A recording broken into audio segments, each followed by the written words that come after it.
welcome to our YouTube channel. Ako nga Hi, pala si everyone. Jenny at ito si Mitch. Jamich. Mitch. Kami po yung dalawa tinatawag ng sarili mga Titanic to. Alam niyo kung bakit? Huwag niyo lang alam. Saka na lang. Titanic 2. 1 and Work 2. mode po nga kami ngayon. Opo, po dito kami po sa rooftop. Nag-ayos po Kakatapos kami lang ng po namin laro. maglinis ng floor dito. Ayan po. Ayan. Kakatapos lang po namin maghugas. Alam nyo guys, ang init-init kayo dito, pero tiniis na lang namin. Kasi malapit na yung sahuran. Nagya to ah. Alam mo, ano bang pinunta mo dito sa Saudi? Siyempre sa Oh, yun. Lumabas yung katotohanan, di ba guys? Guys, ako, Work. ano kasi ako? Prangka. Kaya yung, FFF.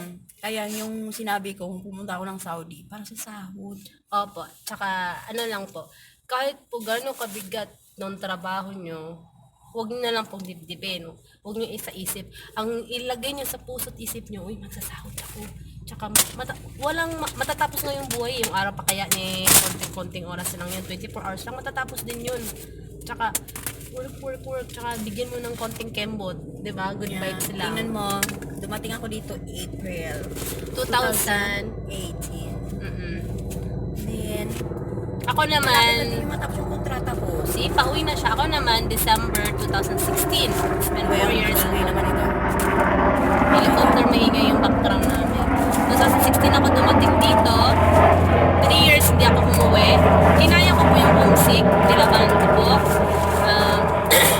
Tapos tag-uwi ko ng Pilipinas. After 3 years, ayun, kasama pamilya. Tapos balik ulit agad dito. Same employer pa rin. Kasi nga, sa awa ng Diyos, nakaswerte kahit pa paano.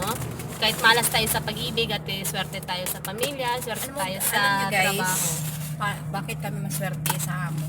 Maswerte kami sa bunganga ng amo namin. Yung alam nyo lang. Uy, Yeah, maswerte kami sa bunganga ng amo namin. Saka mabait. mabait. Oo, sobra. Blessed kami kahit papaano, di ba? Kahit medyo may pagkamala sa ibang bagay. Siguro hindi siguro malas yun, swerte yun kasi may mga bagay naman dapat na tinatama ng Panginoon. Yeah guys, sabi niya, if my madam will talk to me, she said, yo. Yun na, yo. Mga Bisaya po kami guys, baka hindi nyo alam. Pag sa mga Bisaya, mga kiat na siya, anad kayo magbudod. Di ba mo halata nga, sige mika, sayaw, ki at juday. It means, pag nagsayaw ka ng ki at juday, it means naintindihan mo yung songs. Kaya, mga Bisaya talaga, yung sumasayaw Follow na. nyo po kami, more vlog, more ano pa po kami, kung anong gusto. Guys, Comment down below kung anong gusto see you ipapagawa later. naman. See you later.